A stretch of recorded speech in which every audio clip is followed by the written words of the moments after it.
मैं प्रकाश आपका स्वागत करते हैं आपके अपने करंट हेवन के यूट्यूब चैनल पर। साथियों, आज यह साइंस का 20वां लेक्चर है, यानी कि 20वें नंबर का आपका टेस्ट है। साथियों, आप खुद कैलकुलेट कर लीजिए आप कितने प्रश्नों का श्रृंखला कर लिए। दोस्तों, इसमें से ही हम बता रहे हैं, अगर डेली जो बच्चे बने हुए हैं दोस्तों, हम लोग 50 सेट करेंगे 100% दोस्तों, पर 50 सेट साइंस के पूरे 50 सेट। अभी तो 20 सेट हुए हैं, अभी 30 सेट बचे हैं। अब अगर 30 के 30 यानी कि आने वाले समय में अगर आप 50 सेट पूरा का पूरा कवर कर लेते हैं साथियों, तो इससे बाहर किसी भी एक सिंगल भी एग्जाम्स में प्रश्न नहीं जाने वाला है। चाहे आप यूपीएससी का ही क्यों ना एग्जाम दें, चाहे आप यूपी ट्रिपल एससी का क्यों ना एग्जाम दें साथियों, चाहे लेखपाल की वैकेंसी जो आने वाली है, चाहे लोअर पीसीएस हो, चाहे रेलवे ग्रुप डी हो, चाहे एसएससी जीडी हो, चाहे आपका UP TET, C TET, super TET हो, यानी चाहे जो एग्जाम हो, चाहे जिसमें आप दें, अगर 12th के एग्जाम में भी आप बैठने वाले हैं तो आपको न्यूमेरिकल के अलावा जो भी थ्योरी मिलेगी इसी जगह से मिलेगी साथियों। तो बेहतरीन तरीके से तैयारी करिए, अपने साथियों को जोड़िए दोस्तों, और अपनी संख्या थोड़ी सी बढ़ाने की कोशिश किया करें और आपको ये पीडीएफ तो मिल जाया करेगा दोस्तों टेलीग्राम पे, है ना। चलिए, आज का पहला प्रश्न देख लेते हैं दोस्तों। नाभिकीय विखंडन में ट्रिगर क्या है? दोस्तों, आपको पता होना चाहिए ट्रिगर क्या होता है। दोस्तों, न्यूट्रॉन न्यूट्रॉन ही पता है आपको, जो नाभिकीय विखंडन में यूज होते हैं, न्यूट्रॉनों को ही यूज किया जाता है। दोस्तों, हमने कल बताया था नाभिकीय विखंडन का मतलब होता है, आप दो चीज़ें हमने बताया था आपको। पहला बताया था हाइड्रोजन बम, हाइड्रोजन बम, और एक बताया था दोस्तों आपको परमाणु बम। क्या बताया गया था? परमाणु बम। परमाणु बम, दो चीज़ें आपको बताई गई थी। जो हाइड्रोजन बम है दोस्तों, यह नाभिकीय संलयन अभिक्रिया पे कार्य करता है, और जो परमाणु बम है साथियों, यह कार्य करता है नाभिकीय विखंडन में, और इसी में न्यूट्रॉन का यूज होता है। न्यूट्रॉन क्या करता है दोस्तों? आपको पता है नाभिकीय विखंडन का मतलब होता है एक नाभिक का टूटना बहुत सारे नाभिकों में। तो बस न्यूट्रॉन इसमें बिखरता चला जाता है, टूटता चला जाता है दोस्तों। इसमें एक ट्रिगर के रूप में, जैसे बंदूक की बात होती है ना, गोली निकलती है उसमें से, बस उसी प्रकार से न्यूट्रॉन दोस्तों बहुत ही रूपों में टूटता चला जाता है। तो इसका राइट आंसर क्या हो जाएगा? न्यूट्रॉन। इलेक्ट्रॉन प्रोटॉन जो है दोस्तों, आपको पता होना चाहिए, इलेक्ट्रॉन प्रोटॉन न्यूट्रॉन यह भी आपके नाभिक में भी न्यूट्रॉन तो चारों तरफ नाभिक के पाया जाता है, और इलेक्ट्रॉन प्रोटॉन दोस्तों पाया जाता है नाभिक में। सॉरी, न्यूट्रॉन और प्रोटॉन नाभिक में पाया जाता है। अगला प्रश्न देख लेते हैं। रेडियोधर्मिता का आविष्कार किसने किया था? साथियों, बेहतरीन प्रश्न है, इसको आप डायरेक्ट ही याद करेंगे। जो रेडियोधर्मिता है साथियों, इसका आविष्कार हेनरी बैकुरल ने किया था। साथियों, किसने किया था? हेनरी बैकुरल ने किया था। बता देंगे, हेनरी बैकुरल दोस्तों। सत्येंद्रनाथ बोस, आपको पता है दोस्तों, आईसीएस एग्जाम क्रैक करने वाले पहले छात्र दोस्तों यही हैं, याद रखेंगे दोस्तों। और सुभाष चंद्र बोस भी दोस्तों आईसीएस का एग्जाम क्रैक किए थे, लिंकअप किए थे 1901 में, 1901 के आसपास में इन्होंने दोस्तों सुभाष चंद्र बोस ने क्रैक किया था, लेकिन उससे पहले सत्येंद्रनाथ बोस ने दोस्तों क्रैक किया था, याद रखेंगे।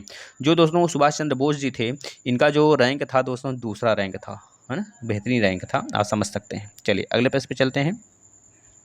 पोखरण नाभिकीय परीक्षण 1974 दोस्तों का आधिकारिक कोड था दोस्तों, क्योंकि जो भी हम लोग के यहाँ परीक्षण होता है या फिर किसी भी देश में परीक्षण होता है, वो किसी कोडिंग भाषा पे होता है, या फिर कोई हम लोग चढ़ाई वगैरह करते हैं, कोई अभियान करते हैं, या फिर किसी भी दुश्मन, जैसे आप देखते हैं कोई भी ऑपरेशन होता है, जैसे कि आपने सुना होगा दोस्तों, अभी हाल ही में आपने सुना होगा, 1 साल पहले ही जो आपका स्ट्राइक हुआ था पाकिस्तान पे, है ना, जो हम लोग किए थे, जम्मू कश्मीर में स्ट्राइक हुआ था ना, तो उस समय दोस्तों आपको पता होना चाहिए, जिसमें हमारे आर्मी आरपीएफ के जवान या फिर सीआरपीएफ के जवान जो मारे गए थे, करीब 20 से 25 सॉरी 40 जवान मारे गए थे दोस्तों, 40 जवान मारे गए थे। तो उसमें हम लोग जो स्ट्राइक किया था पाकिस्तान पे, उसका भी कुछ नाम था, है ना। इस प्रकार से नाम रखा जाता है कोडिंग भाषा में, कि किसी को पता न चले, सिर्फ अपने गैंग को पता रहे। इसी प्रकार से दोस्तों यह समय चल रहा था इंदिरा गांधी जी का, आपको पता होना चाहिए दोस्तों। इसी समय नाभिकीय पोखरण नाभिकीय परीक्षण सबसे पहला किया गया था। दूसरा 1999-98 के आसपास में दोस्तों, 1998 में किया गया था। आपको पता होना चाहिए उस समय अटल बिहारी वाजपेयी जी आपके क्या थे दोस्तों? पीएम थे। और हमारे जो दोस्तों इसरो के जो अध्यक्ष थे उस समय, वैज्ञानिक थे दोस्तों, उनका नाम था एपीजे अब्दुल कलाम, है ना, याद रखेंगे, जो कि हमारे 11वें नंबर के प्रेसिडेंट भी थे दोस्तों, है ना। अब दोस्तों बात करते हैं 1974 में कौन था? इंदिरा गांधी जी थी। और यह दोस्तों नाभिकीय परीक्षण पोखरण कहाँ पे हुआ था, मतलब इसका नाम क्या था? यह पोखरण तो दोस्तों राजस्थान में पड़ता है, याद रखेंगे। और इसका नाम था साथियों, बता सकते हैं इसका नाम बेहतरीन तरीके से, स्माइलिंग बुद्धा। क्या नाम था दोस्तों? स्माइलिंग बुद्धा, है ना, याद रखेंगे इसे। यहाँ से प्रश्न बनते हैं। अगले प्रश्न पे चला जाए। 3 प्रकारों में रेडियो सक्रिय अवयवों द्वारा संक्रमित विकिरण में कौन सी एक्स किरण की तुल्य है किंतु कम तरंग दैर्ध्य की है? आपको यह बताना दोस्तों, हमने बहुतों बार आपको बताया है, सबसे ऊपर गामा होता है, फिर एक्स किरण होता है दोस्तों, फिर उसके बाद यूवी किरणें होती हैं, फिर उसके बाद क्या होती हैं दोस्तों, दृश्य किरणें होती हैं, दृश्य किरणें होती हैं दोस्तों, फिर उसके बाद क्या होता है, दृश्य के बाद आ जाता है दोस्तों, आपको पता होना चाहिए जिसको हम लोग अवन क्या बोलते हैं, जो हम लोग अपने जो एक चूल्हा होता है इंडक्शन चूल्हा, उसमें यूज किया जाता है, उसका नाम क्या है दोस्तों, अवरक्त किरण है। क्या? अवरक्त। अवरक्त, इसको दोस्तों हम लोग रिमोट में भी यूज करते हैं। अवरक्त के नीचे दोस्तों आपको पता है दीर्घ रेडियो, दीर्घ रेडियो आ जाता है, फिर उसके नीचे लघु रेडियो, लघु रेडियो वेव, लघु लघु, इस प्रकार से बनते हैं। यह क्रम है दोस्तों। अगर हम ऊपर से नीचे की तरफ आते हैं तो आपका तरंग दैर्ध्य बढ़ता है, अगर नीचे से ऊपर की तरफ जाते हैं दोस्तों तो आपकी आवृत्ति बढ़ती है, एनर्जी बढ़ता है। यही पूछा जा रहा है, जो उसका तरंग दैर्ध्य होता है। 1 मिनट, क्या पूछा जा रहा है? रेडियो सक्रिय अवयवों द्वारा संक्रमित विकिरणों में कौन सी एक्स किरण की तुल्य है, कौन सा एक्स किरण के तुल्य है किंतु कम तरंग दैर्ध्य की? भाई एक्स किरण के तुल्य कौन सा है और कम तरंग दैर्ध्य वाला है? तो जाहिर सी बात है दोस्तों, आपका गामा किरण होगा। गामा किरण राइट आंसर होगा इसका, है ना? जाहिर सी बात है भाई, इसी के समीप तो है, एक्स किरण के समीप लगभग है, यानी कि तरंग दैर्ध्य मिनिमम है सबसे, तो बता देंगे गामा किरण। चलिए अगले प्रश्न पे चलते हैं। कलपक्कम के फास्ट ब्रीडर टेस्ट रिएक्टर में प्रयुक्त ईंधन है। भाई जो भी ईंधन होते हैं आपको पता होना चाहिए दोस्तों, जो ईंधन होते हैं, जो आपके रेडियो एक्टिव ईंधन होते हैं दोस्तों, जो आपका आपने पढ़ा होगा पीरियोडिक टेबल में, जो एफ ब्लॉक के तत्व हैं 28 के 28 यानी कि 14 और 14, 14 एक्टिनियम श्रेणी के हैं, 14 दोस्तों एक्टिनियम और एक्टिनाइड्स जिसे आप बोलते हैं, एक्टिनाइड्स बोलिए, और आपका एक होता है लैंथेनाइड, 14 लैंथेनाइड। लैंथेनाइड ऊपर आता है, एक्टिनाइड नीचे होता है दोस्तों, याद रखेंगे। और जो लैंथेनाइड होता है साथियों, ये 53 से लेकर 72 तक होता है। और जो आपका एक्टिनाइड्स होता है साथियों, ये आपका 90 से लेकर 103 तक होता है, यानी कि 14 एलिमेंट हैं, आप मिला सकते हैं, 90 + 14 करेंगे, यानी कि 90 को लेकर 14 103 तक, और 53 को लेकर दोस्तों 72 तक, ये 14 एलिमेंट होते हैं लैंथेनाइड में। और एक्टिनाइड्स में 90 से लेकर, यानी कि थोरियम है, थोरियम से लेकर यूरेनियम का पता है 92 होता है। ये सब के सब दोस्तों कैसे एलिमेंट हैं आप बता देंगे, नाभिकीय रिएक्टर, यानी कि दोस्तों रेडियो एक्टिव एलिमेंट हैं। तो इसका जो राइट आंसर हो जाएगा साथियों, क्या हो जाएगा? समृद्ध यूरेनियम होगा, कि थोरियम होगा, कि प्लूटोनियम होगा, कि टंगस्टन होगा। साथियों इसमें आपको पता है जो कलपक्कम में यूज होता है वो आपका प्लूटोनियम यूज होता है। और बाकी जगह आपको पता है दोस्तों, जैसे कि बहुत सारे हमारे दोस्तों आपके रेडियो रिएक्टर हैं, कहाँ कहाँ हैं, जैसे कि बात करें कलपक्कम है जो हमने बता दिया यहाँ पर। कलपक्कम कहाँ पड़ता है? तमिलनाडु में पड़ता है। नरोरा है उत्तर प्रदेश में, काकरापार है गुजरात में, ट्राम्बे है महाराष्ट्र में। अभी आगे आप देखेंगे मिलान करने को आएगा। बस इसका राइट आंसर आप सी याद कर लीजिए दोस्तों। ये सारे प्रश्न पूछे गए हैं कहीं न कहीं और आगे भी पूछे जाएंगे। एक ब्रीडर रिएक्टर वह है, एक ब्रीडर रिएक्टर क्या होता है साथियों? जिसमें विखंडन होने वाले पदार्थों को उससे अधिक उत्पन्न करता है, जितना वह जलाता है उससे ज़्यादा उत्पन्न होते हैं, यही होता है ब्रीडर रिएक्टर दोस्तों।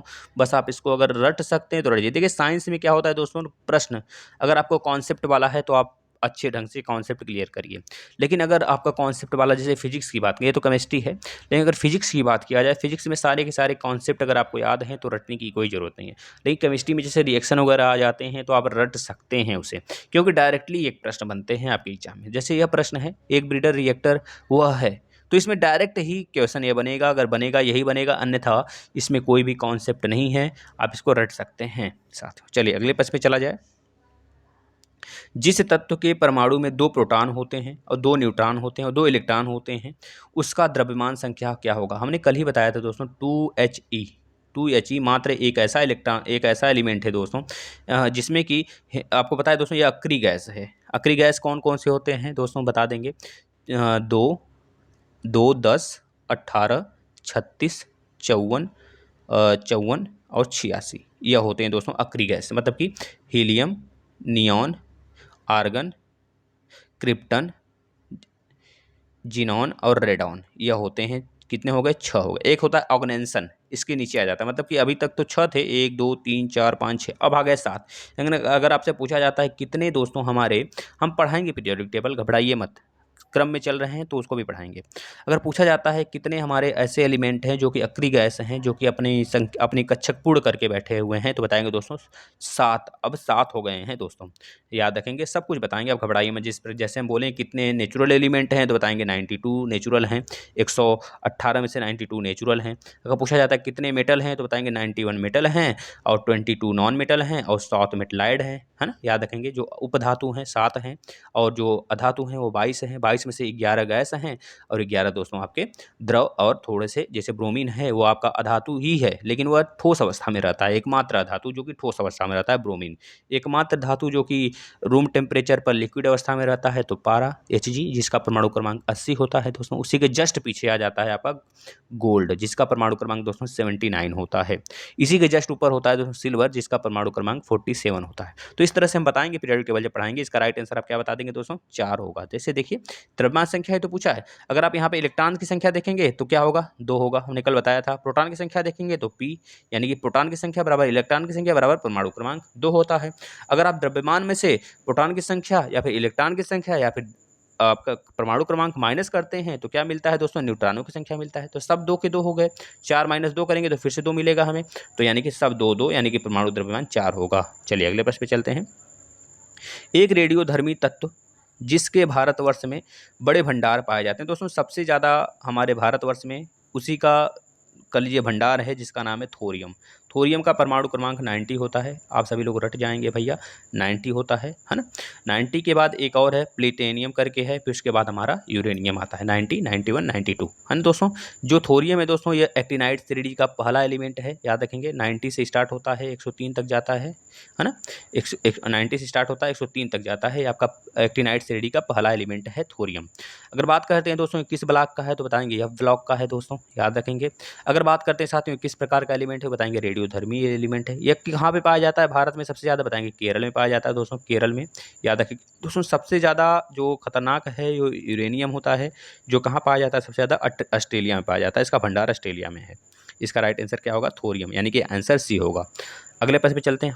ऑटो हॉन ने अणु बम की खोज निम्न सिद्धांत के आधार पर किया था। जो अणु बम थे दोस्तों उसको ऑटो हॉन ने खोजा था, और किस सिद्धांत के आधार पर इन्होंने खोजा था तो बता देंगे नाभिकीय विखंडन के आधार पर खोजा था। साथियों नाभिकीय विखंडन क्या होता है, इसमें नाभिक टूटते हैं, बहुत ज़्यादा श्रृंखला बनाते हैं, एक चैन बनाते बनाते इतना बार टूट जाते हैं जैसे कि परमाणु बम।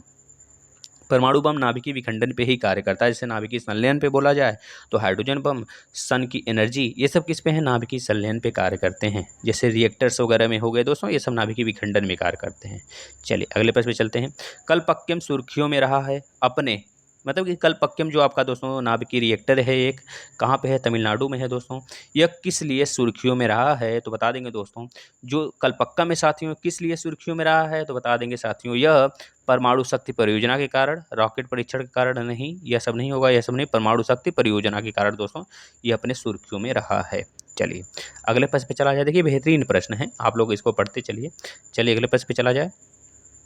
परमाणु रिएक्टर क्या, एक प्रश्न छूट गया क्या दोस्तों, छूटा नहीं ना है कोई। चलिए अगले प्रश्न पे चलते हैं। परमाणु रिएक्टर क्या है भाई, परमाणु रिएक्टर क्या है आपको यह बताना है भाई। यह तो परमाणु रिएक्टर जो है दोस्तों एक आणविक भट्टी है, आणविक भट्टी, जिसमें परमाणु रिएक्टर होते हैं, नाभिकीय विखंडन होता है और उससे बहुत ज़्यादा तापीय एनर्जी हमको लेते हैं, हम लोग लेते हैं। जैसे घर में जो एनर्जी आती है, लाइट आती है हम लोग को, परमाणु रिएक्टर से दोस्तों जो बड़े बड़े कॉलेज सेल होते हैं घर के रूम के आकार के, लगभग लगभग बड़े, उससे 2 गुने 3 गुने 4 गुने बड़े बड़े होते हैं, वहाँ से तापीय एनर्जी जनरेट होता है। उसके माध्यम से हम लोग क्या करते हैं दोस्तों, घर में लाइट वगैरह की बंदोबस्त होता है। लगभग 59% दोस्तों जो हमारे घर में लाइटिंग की सुविधा होती है वह सब के सब तापीय एनर्जी से ही होता है ना। चलिए अगले प्रश्न पे चलते हैं। वैसे कि रिन्यूएबल एनर्जी की बात करें दोस्तों तो आपका टाइड एनर्जी है, विंड एनर्जी है, सोलर एनर्जी, ये सब रिन्यूएबल एनर्जी हैं जिसको हम दोबारा पा सकते हैं। लेकिन जो आपका जैसे कि कोयला से हो गया, हम लोग एनर्जी लेते हैं, पेट्रोलियम से लेते हैं, ये नॉन रिन्यूएबल हैं, इसको हम दोबारा रिसाइकिल कर नहीं सकते, नहीं प्राप्त कर सकते ना। नेक्स्ट, डायोड वह युक्ति है जो धारा को, डायोड कैसी युक्ति है, ये किस प्रकार से धारा को क्या करती है दोस्तों तो बता देंगे डायोड एक प्रकार की ऐसी युक्ति है जो धारा को एक दिशा में प्रवाहित कराती है दोस्तों, होने देती है। डायोड, ट्रायोड आपने पढ़ा होगा दोस्तों, एनपीएन जंक्शन, पीएनपी जंक्शन, है ना, इलेक्ट्रॉन, कोटर, ये सब आपने पढ़ा होगा। एन-पी-एन जंक्शन में इलेक्ट्रॉनों की संख्या ज़्यादा होती है, प्रोटॉनों की संख्या कम होती है ना? और जो पी-एन-पी जंक्शन होता है उसमें प्रोटॉनों की संख्या ज़्यादा होती है, इलेक्ट्रॉनों की संख्या कम होती है। इस प्रकार से आपने पढ़ा होगा एन-पी-एन। जो एन होता है इसमें इलेक्ट्रॉनों की संख्या ज़्यादा होगी, इसमें प्रोटॉनों की संख्या ज़्यादा होगी, इसमें इलेक्ट्रॉनों की संख्या ज़्यादा होगी। इस प्रकार से आपने पढ़ा होगा और बेहतरीन तरीके से बस इसको रट जाइए। एक दिशा में प्रवाहित होने देती है दोस्तों डायोड। आपने पढ़ा होगा दोस्तों डायोड का यूज़ बहुत बार आपने देखेंगे कि बिजली जो आपके जो आपके बोर्ड वगैरह में लगते हैं उसमें भी यही डायोड डायोड ही लगाया जाता है, क्योंकि हमको तो इलेक्ट्रिसिटी एक डायरेक्शन में चाहिए भैया ना, चारों तरफ थोड़े चाहिए। जहाँ पे हमारा मन करेगा वहाँ पर जलाएंगे बत्ती और उसी डायरेक्शन में हमको चाहिए, तो इस तरह से डायोड हम लोग बहुत जगह यूज करते हैं। नेक्स्ट, तारे अपनी ऊर्जा निम्न में से किस प्रकार प्राप्त करते हैं? देखिए यहाँ पर आपको हम कॉन्सेप्ट देंगे बेहतरीन तरीके से। जिस प्रकार से सन में एनर्जी जो बनता है दोस्तों नाभिकीय संलयन से बनता है, उसी प्रकार से तारों में भी जो स्टार्स होते हैं, स्टार्स स्टार्स में दोस्तों नाभिकीय संलयन से ही क्या होता है आपका एनर्जी बनता है। तो इसका राइट आंसर होगा नाभिकीय संयोजन के फलस्वरूप, यानी कि नाभिकीय संलयन की ही बात कर रहा है इनडायरेक्टली। तो याद रखेंगे साथियों।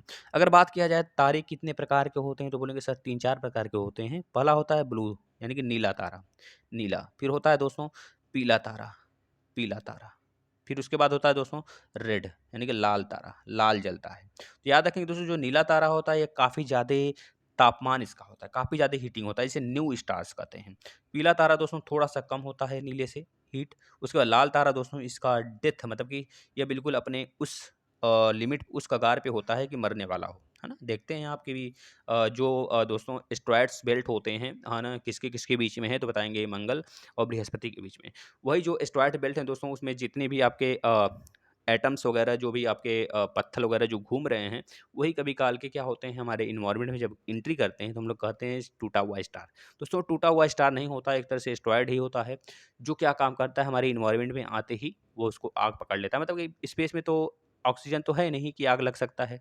ऑक्सीजन के कंडीशन में या फिर ऑक्सीजन की उपस्थिति में ही तो आग जलती है भाई। तो बस वो जैसे ही एंट्री किया एनवायरनमेंट में तैसे आग जल जाता है। हम लोग कहते हैं भाई वर माँग लो, कुछ माँगना हो तो, मन्नतें पूरी कर लो। तो ऐसा कुछ नहीं होता है, बस वो एक एस्टेरॉयड होता है, अपना काम करता है वो और आप लोग मन्नतें माँगते रह जाते हैं। कर्म करिए भाई, मन्नतें क्यों माँगते हैं? अगले प्रश्न। ऐसी परमाणु को जिसमें प्रोटॉनों की संख्या समान परंतु न्यूट्रॉनों की संख्या भिन्न-भिन्न होती है, उसे क्या कहते हैं? दोस्तों जब परमाणु सॉरी हमने क्या बोला? न्यूट्रॉनों की संख्या ना, इसमें प्रोटॉनों की संख्या समान। जब प्रोटॉनों की संख्या समान है, तो इलेक्ट्रॉनों की संख्या भी समान होगी। जब इलेक्ट्रॉनों की संख्या समान है भाई, तब तो परमाणु क्रमांक भी समान होगा। तो इस प्रकार हमने बनाया कि परमाणु क्रमांक समान होते हैं, न्यूट्रॉन की संख्या भिन्न होती है। न्यूट्रॉन इन द सेंस दोस्तों न्यूट्रॉन की बात करेंगे तो मास, जिसमें देखिए इसको बहुत बेहतरीन तरीके से हमने सॉल्व किया। जब बोल ही रहा है प्रोटॉन की संख्या समान है यानी इलेक्ट्रॉनों की संख्या समान है भाई, यानी कि परमाणु क्रमांक समान है। जब परमाणु क्रमांक समान है और न्यूट्रॉन इसमें बोल ही रहा है न्यूट्रॉन भिन्न-भिन्न हैं, जैसे 1h1 1h1 1h2 1h2 1h3 दोस्तों। ये क्या है? Protium, deuterium, tritium. इसमें देख रहे हैं परमाणु क्रमांक समान है। जब परमाणु क्रमांक समान होता है, द्रव्यमान संख्या या फिर न्यूट्रॉनों की संख्या भिन्न-भिन्न होती है, उसे बोला जाता है समस्थानिक। याद रखेंगे समभारिक में परमाणु का द्रव्यमान समान होता है, यानी कि न्यूट्रॉनों की संख्या नहीं परमाणु द्रव्यमान समान होता है, प्रोटॉन क्रमांक भिन्न-भिन्न होते हैं, उसे समभारिक बोलते हैं। समन्यूट्रॉनिक में न्यूट्रॉनों की संख्या समान होती है दोस्तों और प्रोटॉनों या फिर कह लीजिए कि इलेक्ट्रॉनों की संख्या भिन्न-भिन्न होती है, उसे क्या कहते हैं? समन्यूट्रॉनिक कहते हैं।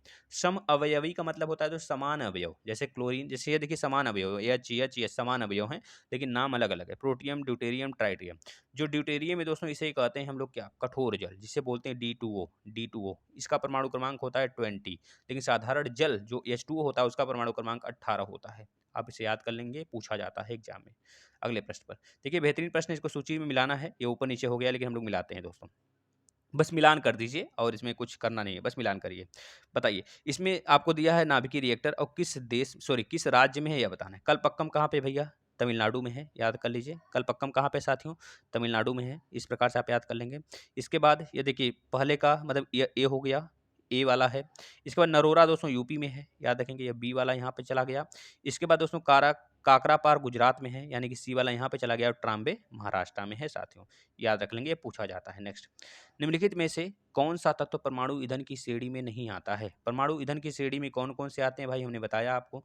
जो एफ ब्लॉक के तत्व हैं लगभग यूरेनियम, थोरियम, प्लूटोनियम, है ना, ये सब आ जाते हैं दोस्तों। लेकिन बात करें कैडमियम, क्या आता है भाई? बिल्कुल आता है। आता है भाई, आता है, आता है भाई, आता है।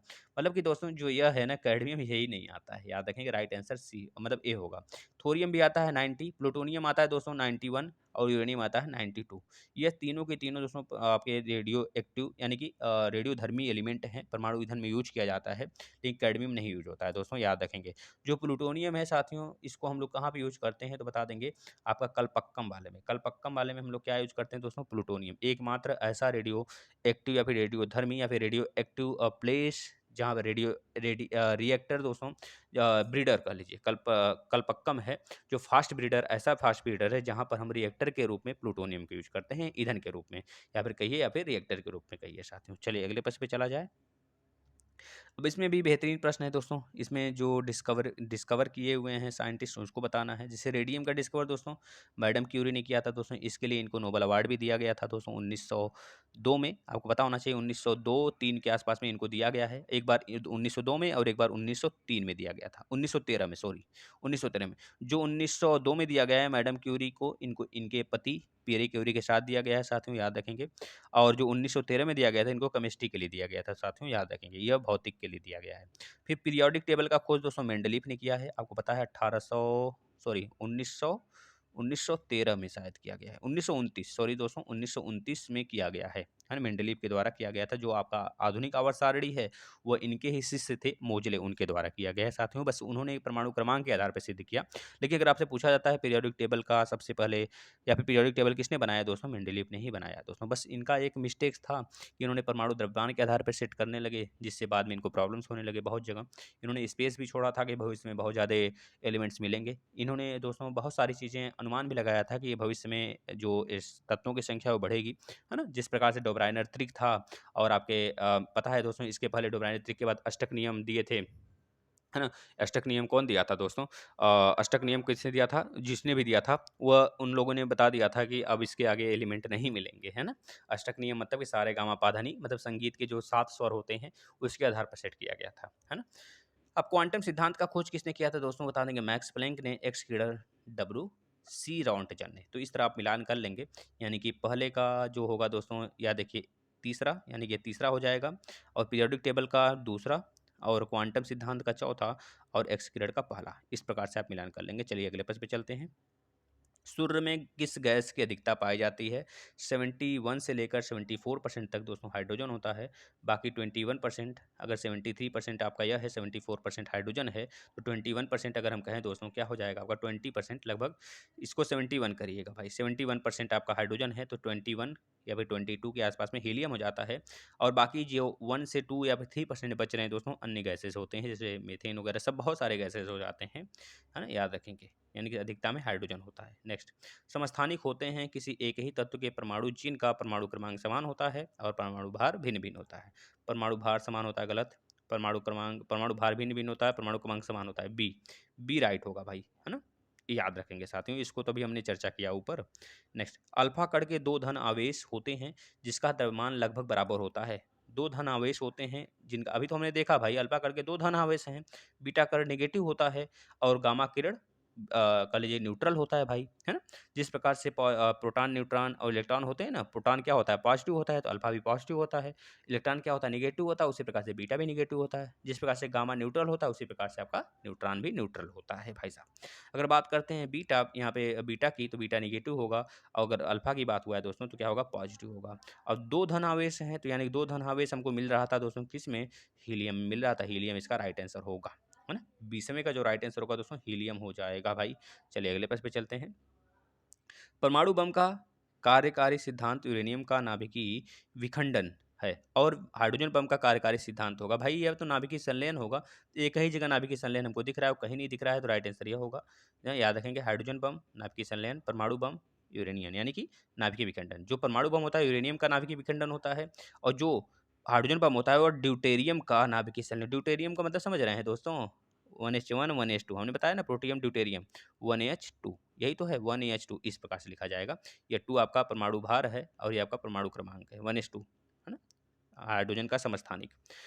नाभिकीय रिएक्टर में न्यूट्रॉन को शोषित करने वाला तत्व है भाई, न्यूट्रॉन को जो शोषित करता है भाई वो कैडमियम करता है। कौन करता है भाई, कैडमियम करता है। अब इसे रट जाइए, रट जाइए, रट जाइए। चलिए अगले प्रश्न पे चलते हैं। सोलर सेल किससे बनता है भाई? देखिए यहाँ पर थोड़ा-सा मिस्टेक हुआ है, आप इसे सही कर लेंगे।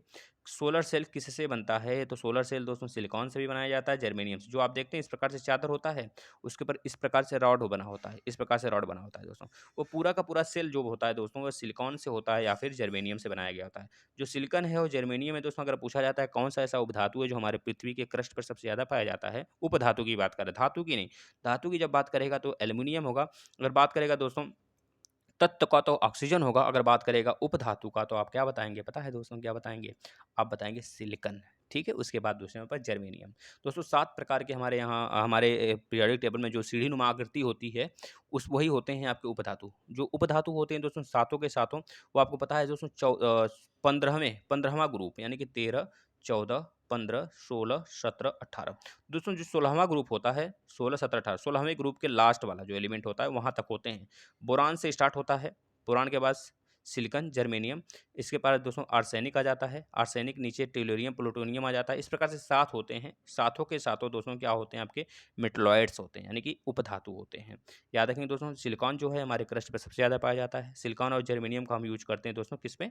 सोलर सिस्टम में, सोलर पैनल में दोस्तों, जो कि एक डीसी के रूप में करंट को स्टोर करता है, उसके बाद एसी के रूप में हमारे घर में देता है दोस्तों, है ना? चलिए, इतने प्रश्न थे दोस्तों, अगर आपको पसंद आया हो तो आप ज़्यादा से ज़्यादा बच्चों को शेयर करिए दोस्तों, ऐसे ही बने रहिए डेली। और बहुत ही जल्द आपका टॉपिक वाइज करंट अफेयर फिर से स्टार्ट होने वाला है दोस्तों। जो टॉपिक वाइज करंट अफेयर आप जरूर देखिए, सारे एग्जाम्स के लिए महत्वपूर्ण, चाहे आप TET, UP TET, C TET, super TET, चाहे जिस भी लेवल का ग्रुप डी, एसएससी, जो भी एग्जाम की तैयारी करते हो भाई बेहतरीन तरीके से दीजिए। और बाकी सारे चैप्टर आप रिवीजन करते रहिए, ज्योग्राफी का जितने सेशन है आप रिवीजन करिए भाई, मैथ से पढ़ाया गया है और बाकी सेशन बहुत जल्दी स्टार्ट होने वाले हैं। चलिए धन्यवाद साथियों, बस आपसे एक रिक्वेस्ट है कि आप ज़्यादा से ज़्यादा बच्चों को शेयर करें, अपने मित्रों को, अपने भाई बहन को इस चैनल से जोड़ें दोस्तों, जिससे कि उनको भी फायदा हो सके। धन्यवाद साथियों।